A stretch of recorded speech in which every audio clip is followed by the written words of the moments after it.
Hello everyone, welcome back. This is our revision lecture for class 9th, subject English. In this lecture, we will revise two poems of Beehive, that is, poem 1, The Road Not Taken, and poem 2, Wind.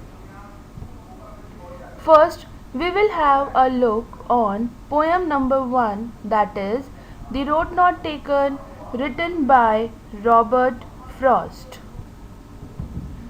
In this poem, the poet makes a fascinating use of two roads as a metaphor for life. The two roads serve as a metaphor for the choices we make in life. Thus, the roads are in fact two alternative ways of life. The choice we make has a far-reaching consequence. That means the choice, the path that we are choosing has an everlasting impact on our life. The poet leaves the first road for the other day, knowing well that he will never get a chance to come back to it again in life. He chooses the second road, which is less travelled by, and this choice has made all the difference in his life. Summary. This poem is about the choices that one makes in life. The poet comes to a fork, a diversion in the road he is travelling upon. He feels sorry that he cannot travel both paths as he must choose one. Frost uses this fork in the road to represent a point in the man's life where he has to choose the direction he wishes to take in life. As he thinks about his decision, he looks down one path as far as he can see, trying to foresee what life will be like if he walks that path. He then watched consciously at the other road and decides the outcome, the result of going down that path would be just as pleasant. At this point, he concludes that the trail that has been less traveled, that means the road that has been less traveled on, would be more rewarding when he reaches the end of it. The poet then decides that he will save the other path for another day, even though he knows that one path leads to another and that he won't get a chance to go back.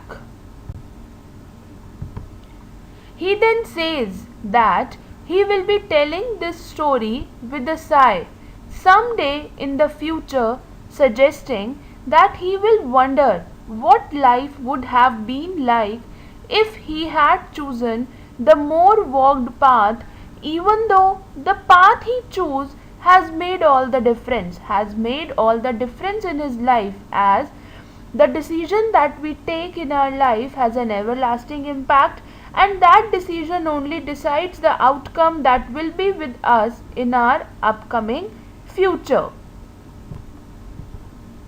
The title of the story, that is The Road Not Taken, where the word road not only means way, but it also means journey or a stage of journey. And here, road does not signify any ordinary road but functions a metaphor of a vital decision in our life. Vital means important, that means road. Choosing one road out of two represents choosing one path or taking one decision out of the choices we have in our life. The road is the symbol of the choice made by us in life, and many times we regret the choice we make, but what is done once cannot be undone. Man regrets for what he has denied himself in life rather than what he has chosen. Hence, the poet has given this poem the title The Road Not Taken. The path which he had not taken and he has no regrets for that also. Now let's discuss the poetic devices used in the poem by the poet, and the first one is personification. Personification that refers to the traits or the characteristics that relates with inanimate objects, phenomena and animals. In line 8, because it was grassy and wanted wear. The path wanted wear. Wanting is a human need, and hence it has been personified. The next poetic device that we have is metaphor. A metaphor is when a writer compares two things or qualities which are unlike. The poem as a whole is a metaphor because the poet is metaphorically comparing the paths in the wood to the choices one must make in life. The next is repetition. Repetition is fairly self-explanatory. It is the process of repeating certain words or phrases. Example, ages. Ages word is repeated. Two roads diverged in a wood. This sentence is repeated in stanzas 1 and 4. Alliteration. Alliteration is the repetition of a sound or letter at the beginning of multiple words in a series. Wanted wear, W sound is repeating. First for, F sound is repeated. Though that, the, TH, that is the sound is repeated. Anaphora. Anaphora is a rhetorical device used to emphasize a phrase while adding rhythm to a passage. This technique consists of repeating a specific word or phrase at the beginning of a line or passage. The repetition of a word can intensify the overall meaning of the piece. Example, and repeated at the beginning of lines 2, 3 and 4. Now let's discuss poem 2, Wind, written by Subramanya Bharati. The poem Wind by Subramanya Bharati is originally in Tamil. It was translated in English by A.K. Ramanujan. The poem describes the power of the wind on nature and human life. It focuses on the violent aspect of the wind that causes heavy destruction. The poet tells us that the wind makes fun of the weak people and things, but favors the strong. He therefore suggests the reader to be strong both physically and mentally. The wind here is the symbol of hardships and obstacles which human beings have to face in their life. If we remain strong, we can overcome any obstacles. The poet requests the wind to blow gently. He asks the wind not to break the shutters of the windows, scatter the papers and throw down the books from the shelf. But the wind does not listen to him and turns violent and destructive. It throws down everything and tears the pages of the books. The poet accuses, that means the poet blames, the wind of bringing rain once again. He tells the wind that it always makes fun of weak people and things.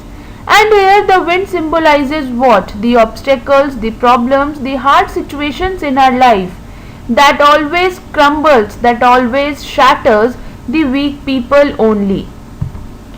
It crumbles down weak houses, weak doors and weak rafters. It tears down weak bodies and fragile hearts, but does not harm to the strong. That reflects what? That the strong people who are physically, mentally strong are capable enough to behold such situations. The poet says that it is up to the wind god whether it brings destruction or shows mercy on humanity. The poet suggests the reader that to be friends with the wind, we need to build strong homes with firm doors. That means we have to be strong enough. He also suggests people to be strong both physically and mentally, to combat, to resist, to handle the ill effects of the wind. And wind means the hard situations, the problems, the obstacles in our life.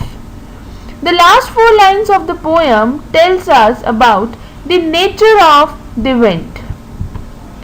It blows out those fires which burn with a weak force, but the strong fires turn stronger by the wind. That means it gives an extra oil, or we can say that made strong fires turn stronger, and also the weak force, the weak people are burned down with the hard situations. It means that the wind is supportive of those who are already strong and powerful, but crushes the weak. A very significant message is hidden in these 4 lines. Strong people are not affected by adversities, but the weak do. So, it is good to be a friend of the wind, which is a symbol of hardships and obstacles, because only then we will be able to face tough times. Now, let's see the poetic devices used in this poem. The first one is anaphora, that we have just discussed, when a word is repeated at the start of 2 or more consecutive lines. Here in lines 2, 3 and 4, do not word is repeated. Line 6, 7, 8, you word is repeated. Then next is personification. Here wind has been personified when the poet says you are. He is referring to wind as you. That means he is treating wind as person. Alliteration, the repetition of a consonant sound in close connection. Wind, winnows, want, that means W sound is repeated. Then repetition, crumbling word is repeated so many times to lay emphasis. Symbolism, symbolism means that the thing refers to some other thing. Wind is a symbol. It refers to the challenges in life. He is using wind as a symbol for the adversities in our life. Now, your homework is that you have to revise poem 1 and poem 2. Poem 1, that is the road not taken, and poem 2, that is wind, taken from your book Beehive, thoroughly. Have a look on the explanation part, the poetic devices, and revise both the poems thoroughly.